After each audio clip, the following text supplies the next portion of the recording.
चलो अब आगे देख लेते हैं। तो अध्याय 12 में है वृत्त एवं स्पर्श रेखाएं। तो इससे पहले मैंने एक वीडियो बताया था जो मैंने आईएमपी प्रश्न में भी उन दोनों क्वेश्चनों को भी बताया था, ठीक है। तो वो दोनों क्वेश्चन पहले से कंप्लीट हो गया है जो मोस्ट आईएमपी प्रश्न में है। बहुत ज़्यादा चांस है कि आपके वार्षिक पेपर में वो दोनों प्रश्न आ सकते हैं, ठीक है।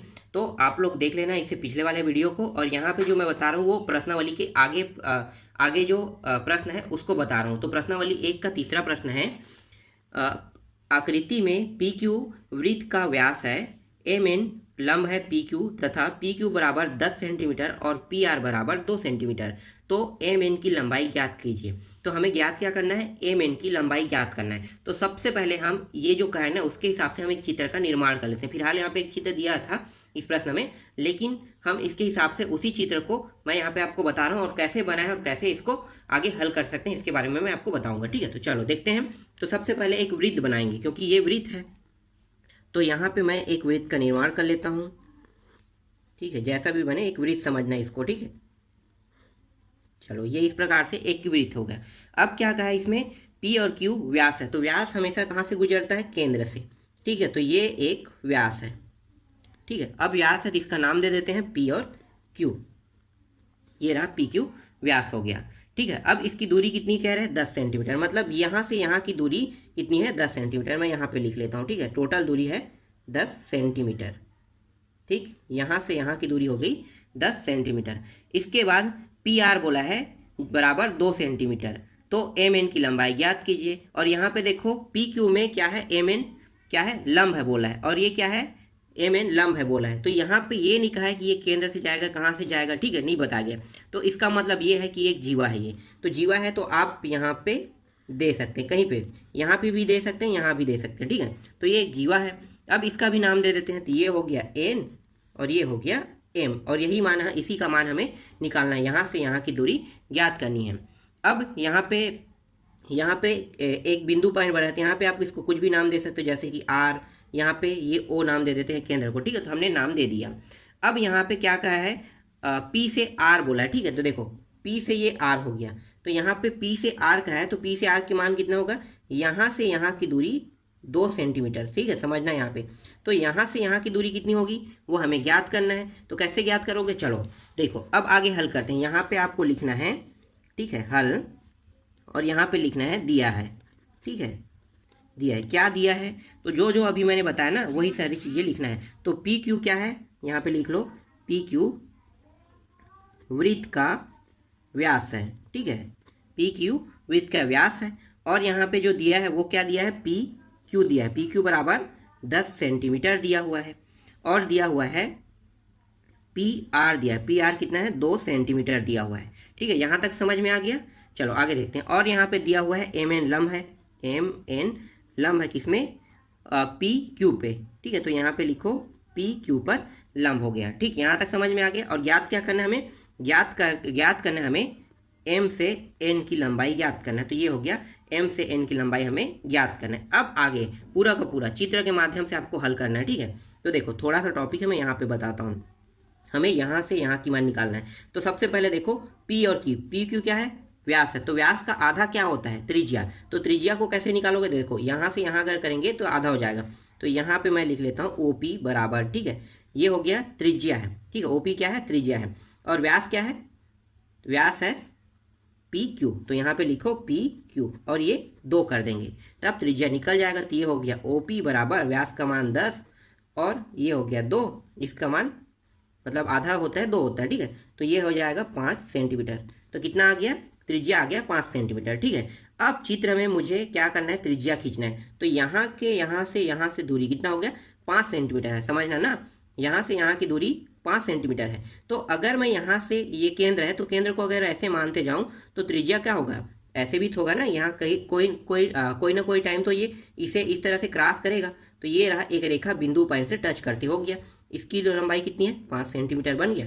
कोई ना कोई टाइम तो ये टच करता है ना, अगर इस तरह से गोल घुमाऊंगा तो ये क्या है, ये त्रिज्या हो गया। तो देखो हमारे पास क्या निकल गया, त्रिज्या। इसको हम मान लेते हैं कर्ण मान लेते हैं, ठीक है। अब हमारे पास यहाँ से यहाँ की भी दूरी निकालना है, तो इसको भी निकाल लेते हैं। कैसे निकालोगे, तो देखो ये हो गया ओ पी, ठीक है, ओ पी। तो यहाँ पे लिखो, मैं साइड में यहाँ पे नीचे में दे रहा हूँ, ठीक है। यहाँ पे देखो ओ पी, ठीक है। ये हो गया OP बराबर 2 हिस्सों में है। एक हिस्सा क्या है, P से R है, लिखो यहाँ पे P से R क्या करेंगे, और ये रहा P से R प्लस, हाँ ठीक है प्लस करो, और यहाँ से O से R लिखो, ठीक है O से R। अब यहाँ पे मानों को रख देते हैं, तो रखो मानों को। तो ये हो गया OP का मान 5 है क्योंकि त्रिज्या है, और P से R का मान कितना था, 2 दिया था, और O से R का मान निकालना है, ठीक है। तो ये हो गया OR। इसको इस पार ले आते हैं, 5 - 2 बराबर OR हो जाएगा। ये आ गया 3 बराबर O से R की दूरी कितनी निकल गई, O से R की दूरी मतलब O से R की जो दूरी है वो 3 सेंटीमीटर है। तो यहाँ पे देखो, अब चित्र में आते हैं, तो इसके यहाँ से यहाँ का मान कितना आ गया, 3 सेंटीमीटर आ गया। अब हमें सिर्फ इसका मान निकालना है। अगर इसका मान निकल जाएगा तो ये पूरे का मान निकल जाएगा, ठीक है। तो निकालते हैं, तो क्या करेंगे, पाइथागोरस प्रमेय लगाएंगे। यहाँ पे लिखो पाइथागोरस प्रमेय से, ठीक है। पाइथागोरस प्रमेय, पाइथागोरस प्रमेय का सूत्र क्या है, तो डायरेक्ट मैं यहाँ पे लिख लेता हूँ, ठीक है। कर्ण का वर्ग बराबर लंब का वर्ग प्लस आधार का वर्ग होता है। अब यहाँ पे देखो कर्ण कौन है, कर्ण ये हो गया, ठीक है, सबसे बड़ी भुजा यही है। इसके बाद ये हो गया आधार, और ये हो गया लंब। लंब का मान हमें निकालना है, तो कर्ण का मान आ गया 5 का वर्ग, लंब का मान हमें ज्ञात करना है, आधार का मान था 3 अभी निकला, ये आधार है, ठीक है। तो आधार का मान हो गया 3 का वर्ग। आगे हल करते हैं, तो ये हो गया 25 बराबर लंब का वर्ग प्लस आधार का वर्ग कितना हो गया, 9 हो जाएगा, ठीक है। इसको इस पार ले आते हैं, तो 25 - 9 बराबर ये हो गया लंब का वर्ग हो जाएगा, ठीक है। इसको घटा देते हैं, दिया गया 16, और ये हो जाएगा लंब का वर्ग। लंब के वर्ग से अगर हम वर्ग हटाएंगे तो अंडर रूट यहाँ पे आ जाएगा, और ये सिर्फ हो जाएगा लंबाई बस हो जाएगा, ठीक है। तो ये हो गया लंबाई। अब यहाँ पे देखो कितना निकल सकता है, 4, 4 × 4 होता है 16, तो यहाँ से हमने 4 बाहर निकाल लिया, तो लंबाई का मान कितना निकल गया, लंबाई का मान आ गया 4। अब हमें क्या निकालना है, अब हमें M से N की लंबाई निकालना है। तो यहाँ पे देखो चित्र में, ठीक है, यहाँ से यहाँ की लंबाई कितनी आ गई, 4 आ गया। अब इसे दोगुना कर देंगे, क्योंकि ये और ये एक हिस्सा है, और यहाँ से यहाँ कितना है, दूसरा हिस्सा है, तो दुगुना कर देंगे। तो यहाँ पे लिखो, ठीक है, थोड़ा सा है, इसको मैं साइड में कर देता हूँ, यहाँ पे बगल में। यहाँ पे आपको लिखना है, अभी निकाले कौन से है, लंब का मान है ना, तो यहाँ पे लिखो RM बराबर, ठीक है, RM बराबर ये हो जाएगा, एक सेकंड, ऐसा नहीं लिखना है आपको, आपको लिखना है MN, ठीक है। एक सेकंड, ये भी नहीं लिखना है, थोड़ा सा रुक जाओ। पे आप लिखोगे, ठीक है, M से R बराबर है, ठीक है, दोनों भुजाएं, दोनों रेखाएं क्या है, एक ही रेखा है ना, तो आधा आधा हिस्सा है, तो MN बराबर है किसके, RN के, तो दोनों बराबर हो गए। तो अगर इसका मान 4 है, इसका मान 4 है, मतलब दोनों का मान क्या होगा, 4 सेंटीमीटर हो गया, तो दोनों का मान 4 हो गया। अब यहाँ पे लिखो M से N, ठीक है, NM या MN, ठीक है, बराबर यहाँ पे लिखोगे MR प्लस है RN, इसका भी 4, इसका भी 4, और ये हो गया NM, ठीक है, ये हो गया 8, एक सेकंड, यहाँ पे 8, और ये हो गया MN बराबर 8 सेंटीमीटर, ठीक है। तो यही मान हमें क्या करना था, निकालना था, तो यही इसका आंसर है। तो जीवा का मान कितना निकला, 8 सेंटीमीटर। समझ में आया प्रश्न। चलो आगे देखते हैं नेक्स्ट प्रश्न को। इसके बाद चौथा प्रश्न है, आकृति में जीवा AB बराबर 18 सेंटीमीटर तथा PQ जीवा AB की लंब समद्विभाजक है, तो जो जीवा में M बिंदु पर मिलती है, यदि MQ बराबर 3 सेंटीमीटर हो तो वृत्त की त्रिज्या ज्ञात कीजिए। तो हमें ज्ञात क्या करना है, वृत्त की त्रिज्या ज्ञात करना है। तो देखो यहाँ भी एक चित्र बना हुआ है, ठीक है, तो उसी चित्र को मैं यहाँ पे ले आता हूँ। तो सबसे पहले मैं यहाँ पे एक चित्र बना लेता हूँ, ठीक है, ये रहा इसका चित्र, ठीक है। अब यहाँ पे जैसा जैसा दिया है चित्र में, वही चित्र मैं यहाँ पे ले आता हूँ, ठीक है। ये रहा, ये यहाँ से ये हो गया इसका केंद्रक, ठीक है, यहाँ पे बना भी रेखा है, यहाँ से यहाँ, इसके मानों को अब रख देते हैं। तो ये हो गया, यहाँ पे Q नाम दिया है, ये वाले बिंदु पॉइंट को यहाँ पे M नाम दिया है, इस वाले को A नाम दिया है, और इसको B नाम दिया है, ठीक है, और ये हो गया O, और ये हो गया P। इस तरह से चित्र बना हुआ है, ठीक है। अब जो जो दिया है उसको क्या करना है, आपको दिया है कह के लिख लेना है। तो क्या क्या दिया है प्रश्न में, ठीक है, जो जो दिया था वही चीज़ लिख लेते हैं। AB का मान दिया हुआ था, तो मैं यहाँ पे लिख लेता हूँ AB बराबर कितना है, 18 सेंटीमीटर, ठीक है। यहाँ से यहाँ की दूरी कितनी दी हुई है, यहाँ पे बराबर करके मैं लिख रहा हूँ 18 सेंटीमीटर, ठीक है। यहाँ से यहाँ मतलब AB का मान कितना है, 18 दिया हुआ है, और प्रश्न में दिया है MQ दिया है, M और Q यहाँ से यहाँ की, ठीक है, यहाँ से सिर्फ इतने की दूरी दिया हुआ है, कितना है, 3 सेंटीमीटर, ये हो गया 3 सेंटीमीटर, ठीक है। आपको दिखाई नहीं दे रहा, लेकिन आप आवाज़ सुन के समझ सकते हो, ठीक है। तो ये हो गया 3 सेंटीमीटर, बहुत छोटा है इसलिए दिखाई नहीं देगा आपको, ठीक है, तो ये 3 सेंटीमीटर हो गया। अब यहाँ से यहाँ का मान हमें पता होना चाहिए, तभी हम क्या करेंगे, आगे हल करके हम त्रिज्या का मान निकाल सकते हैं। तो हमें इसी त्रिज्या का मान निकालना है। ठीक है, तो कैसे निकालोगे, तो देखो सबसे पहले हमें क्या करना है, हमें इसे आधा करना है। ठीक है, तो ए बी, तो यहाँ पे लिखो आधा करते हैं, तो यहाँ पे लिखो ए बी। ठीक है, बराबर क्या होगा, ए बी बराबर हो जाएगा यहाँ पे ये दोनों रेखाएं देखो, ये हो गया जी वाई, तो ये हो गया A M plus M B, M B. ठीक है, अब यहाँ पे इसका मान कितना दिया हुआ है, इसका मान दिया हुआ है 18 दिया हुआ है, और यहाँ पे A M plus M B. ठीक है, दो हिस्सों में बटा है, तो यहाँ पे आप लिखोगे ए एम बराबर है एम बी के। ठीक है, तो दोनों बराबर मतलब दोनों का मान क्या हो गया, बराबर हो गया, तो ये हो गया 18 बराबर 2 ए एम, या फिर चलो ए एम लिख लेते हैं, ए एम लिखो या फिर एम बी, दोनों का मान ऐसे लिख सकते हो क्योंकि दोनों मान बराबर है, तो दोनों क्या होगा, एक ही मान बन जाएगा। तो दोनों जुड़ के कितना हो गया, 2 ए एम बन गया। ठीक, इस 2 को इस साइड ले आते हैं तो 18/2 हो जाएगा, और यहाँ पे आ जाएगा ए एम, तो यहाँ पे प्राप्त हो गया 9 ए एम। ठीक है, तो ए एम का मान कितना निकल गया, 9 प्राप्त हो गया। तो देखो यहाँ पे आ गया ए एम का मान 9। समझ में आया यहाँ तक। चलो अब इसके बाद क्या करेंगे, इसके बाद त्रिज्या का मान निकालेंगे। ठीक है, तो मतलब यहाँ से यहाँ की भी दूरी निकालना है ना हमें, यहाँ से यहाँ की, तो ये पहले से यहाँ से यहाँ की दूरी दिया हुआ है, तो इसको मैं साइड में कर देता हूँ। ठीक है, देखो क्या है, ओ से क्यू, ये लिखो ओ क्यू। ठीक है, ओ क्यू का मान में यहाँ से ओ और ये क्या है, एम है, तो ये लिखो ओ एम, और ये रहा प्लस करोगे, क्या करोगे, ओ से एम से क्यू, एम से ये हो गया क्यू हो गया। ठीक है, अब देखो ये क्या है, ये यहाँ से यहाँ टच करें मतलब ये त्रिज्या है, ये भी त्रिज्या है। ठीक है, तो हम क्या करेंगे, यहाँ से यहाँ के मान को यहाँ पे आर रख देंगे, क्यों, क्योंकि केंद्र से ये अगर पूरा छू रहा है तो ये हो गया आर हो गया। इसके बाद देखो ओ एम का मान हमें पता नहीं, तो ओ एम का मान क्या करेंगे, इस तरह से लिखेंगे, और यहाँ पे एम क्यू का मान कितना है, 3 है, इसको इस पार ले आते हैं तो आर माइनस 3 हो जाएगा, क्यों, क्योंकि ये प्लस था साइड में, बराबर के उस पार जाने पे क्या होता है, माइनस हो जाता है, चिन्ह में परिवर्तन, और यहाँ पे क्या होगा ओ एम, तो ओ एम का मान कितना आ गया, देखो ओ से एम का मान आ गया आर माइनस 3 प्राप्त हो गई। ये समझ में आया। ठीक है, अब हमें सिर्फ इसका मान निकालना है, ओ से ए का मान निकालना है, तो क्या करेंगे, पाइथागोरस प्रमेय लगाएंगे, तो यहाँ पे लगा दो पाइथागोरस प्रमेय क्या होता है, तो पाइथागोरस प्रमेय से, ठीक है, पाइथागोरस प्रमेय होता है कर्ण का वर्ग बराबर लंब का वर्ग प्लस आधार का वर्ग होता है। ठीक है, कर्ण कितना है, तो कर्ण का मान कितना होगा, देखो कर्ण का मान हमने क्या माना, यहाँ से यहाँ का मान मैंने आर बताया ना, तो यहाँ पे क्या रखना है, आपको आर रखना है, आर का वर्ग। लंब का वर्ग कितना है, तो देखो लंब कहाँ पे है, तो यहाँ पे आप देख सकते हो, यहाँ से यहाँ, ठीक है, यहाँ से यहाँ आर माइनस 3, तो यहाँ पे लिखोगे आर माइनस 3 का वर्ग, और आधार देखो आधार कितना है, तो देखो आधार अभी हमने निकाला 9, तो देख लो आधार ये रहा, ठीक है 9 है, तो यहाँ पे 9 का वर्ग रख दो, तो ये हो गया आर का वर्ग बराबर, इसका वर्ग करेंगे तो आर का वर्ग प्लस 9, और ये हो जाएगा माइनस 3 आर हो जाएगा। ठीक है, 3 दूनी 6, शायद यहाँ पे हो जाएगा टोटल 6, ठीक है 6 होगा, 6 आर हो जाएगा, इसको तोड़ोगे तो 6 आर हो जाएगा, प्लस 9 × 81। ठीक, यहाँ तक समझ में आ गया। बस आगे हमें हल करते जाना है, इस आर को इस साइड ले आते हैं, तो आर का वर्ग माइनस आर का वर्ग बराबर बचा क्या यहाँ पे 9 - 6r प्लस 81, ये दोनों कट गया, यहाँ पे प्राप्त हो गया 0।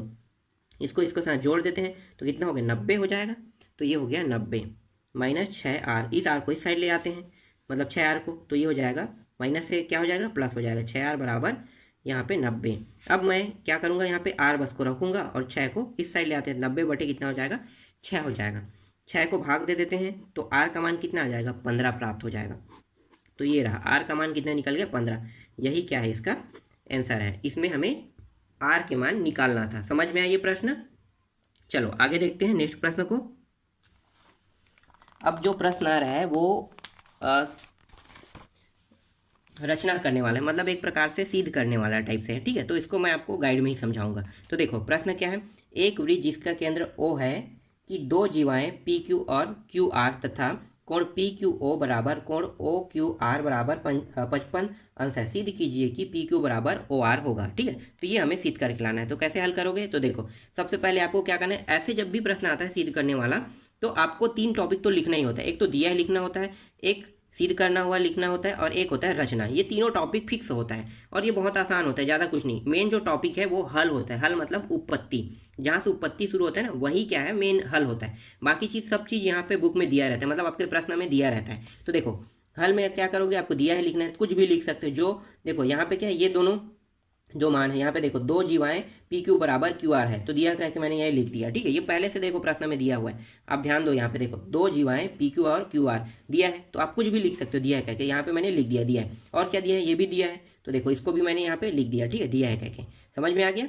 अब सिद्ध करना है, सिद्ध क्या करना है, इसको सिद्ध करना है। तो ये देखो पी क्यू बराबर क्यू आर, तो यहाँ पे सिद्ध करना है पी क्यू बराबर क्यू आर, हो गया सिद्ध करने में। अब उत्पत्ति क्या करोगे, देखो यहाँ पे जो दो जो मतलब यहाँ पे जीवा दिया है ना इन दोनों को, तो इन दोनों को आपको बताना है, ठीक है। तो कैसे लिखोगे, तो देखो यहाँ पे हो गया ये ओ हो गया, ठीक है, ओ से पी, ठीक, ओ पी रेखा खींचेंगे और यहाँ पे ओ से आर रेखा खींचेंगे, क्या कि यहाँ पे लिख दिया है रचना में, ठीक है। और भी लिखना था थोड़ा सा, लेकिन ये इतने शॉर्टकट में खत्म कर, कोई बड़ी बात नहीं है। रचना इतना इंपॉर्टेंट नहीं होता, एक लाइन में आप खत्म कर सकते हैं। मेन जो हल होता है वो उत्पत्ति होता है, ठीक है। तो ये हो गया, यहाँ पे आपने लिख दिया इन दोनों को। क्यों, देखो जीवा क्या है, हमेशा आपको यहाँ पे बताना है।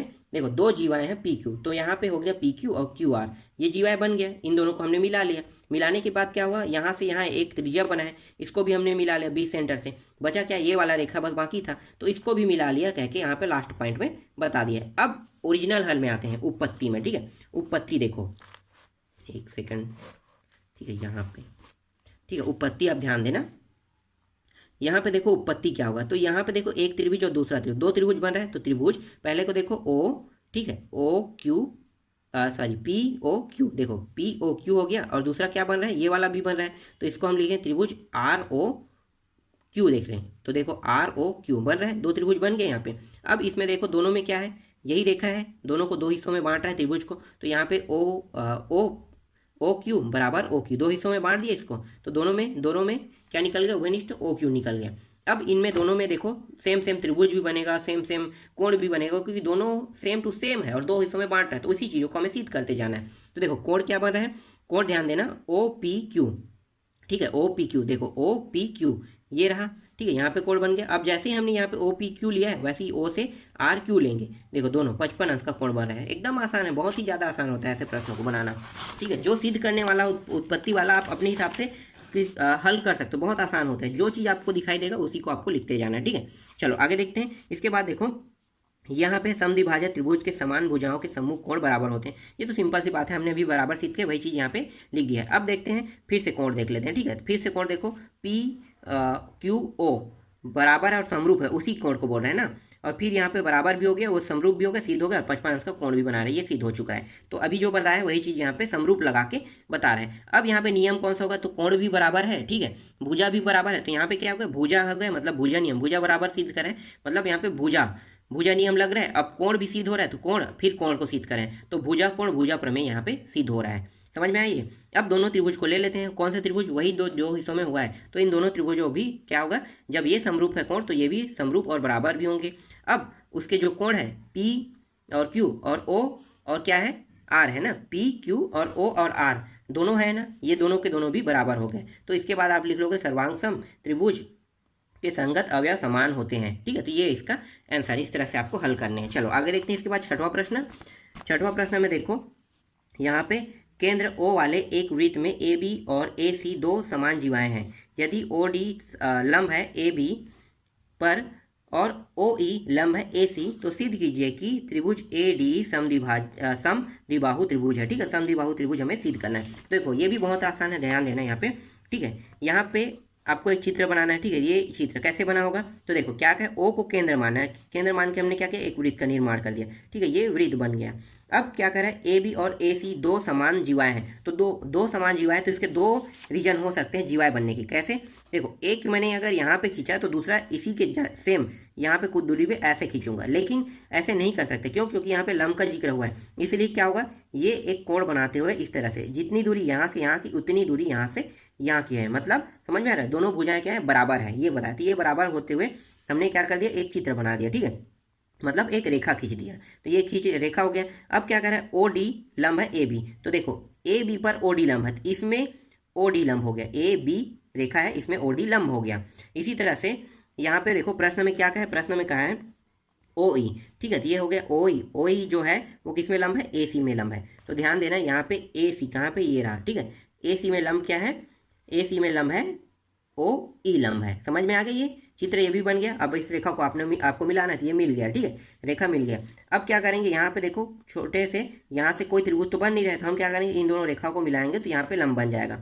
तो यहाँ पे लंब बन गया ई डी, ई डी क्या हो गया, एक लंब आ गया, ठीक है। सॉरी लंब नहीं, इसको कहेंगे एक रेखा, कहेंगे एक रेखा मिल गया, ठीक है। तो यहाँ पे एक रेखा आ गया। अब जो जो चीज़ अभी बनाए हैं, ठीक है, वही चीज़ क्या है यहाँ पे दिया है, उसको लिखना है, सिद्ध करना है, ये भी लिखना है, रचना करना है तो रचना कर सकते हो। तो यहाँ पे दिया है उसको कर लिख लेते हैं। यहाँ से देखो पूरा टॉपिक हमने लिख लिया, ठीक है, ये समान जीवा तक के। इसके बाद देखो ये सभी क्या है, लंब है। तो यहाँ पे देखो ये सभी लंब बता दिए।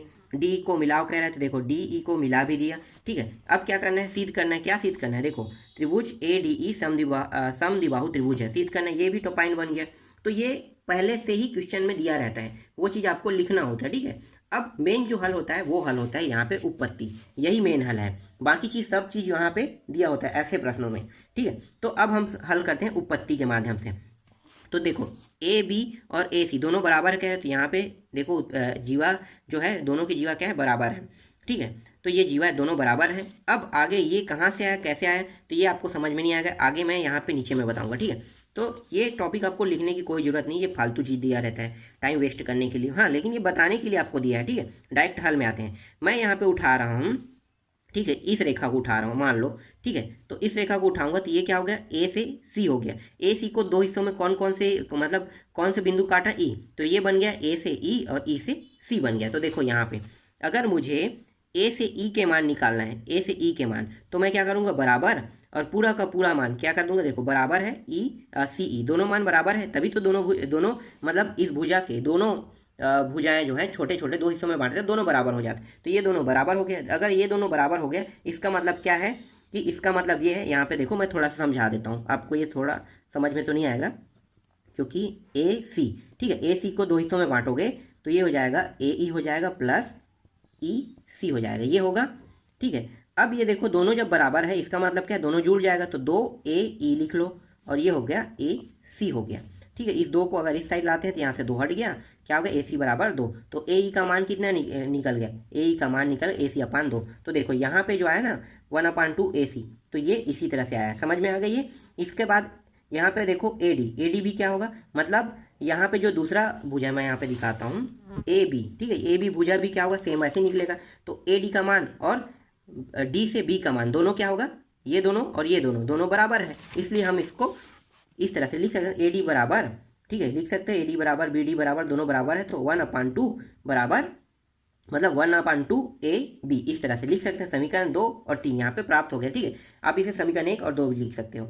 चलो 1 और ये 2, मैंने समीकरण 1 और 2 दोनों को लिख लिया है, ठीक, समझ में आ गया। अब क्या करेंगे, समीकरण यहाँ पे काट दो, इसको समीकरण 1 2 बना लेते हैं। अब इन दोनों को हम क्या करेंगे, इन दोनों की तुलना करेंगे, जो जो राशि सेम रहेगा उसको वो सभी के सभी क्या हो जाएगा, हट जाएंगे, ठीक है। तो जब अब यहाँ पे थोड़ा सा ये ध्यान देना है कि तुलना करने पे सिर्फ ये दोनों मान आपको यहाँ पे कैसे दिखाई दे रहे हैं, बाकी ये और ये सभी क्यों नहीं दिखाई दे रहे हैं। तो ये इसलिए नहीं दिखा रहे हैं क्योंकि दोनों जो रेखाएं हैं वो समान है मतलब क्या है, जितना इसका मान रहेगा उतना इसका भी मान रहेगा, उतना इसका है इसका भी, मतलब चारों जो मान है वो सबके सब समान है। तो क्या हो जाएगा, कट जाएगा, तो यहाँ पे कट गया सभी के सभी, बचा क्या, ये दोनों बस मान बचा है, ठीक है। तो ये दोनों बस मान बचा है, इसका मतलब ये 1/2 ए बी इक्वल 1/2 ए सी, दोनों मान क्या हो गए, बराबर है, और यही हमें सिद्ध करना था। तो जो भुजा है, ठीक है, तो क्या हो जाएगा, ए ई बराबर, यहाँ पे देखो ए ई बराबर ए डी हो गया है, तो दोनों क्या है, बराबर है। तो यहाँ पे त्रिभुज में हमें लिखना है ए डी ई में ए ई बराबर है ए डी, ठीक है। तो ये हो गया इसका आंसर, तो सिद्ध हुआ, तो ये हो गया इसका आंसर, समझ में आइए। तो इस तरह से ये पूरा प्रश्नावली कंप्लीट हो गया। इसके बाद नेक्स्ट प्रश्नावली को देखेंगे।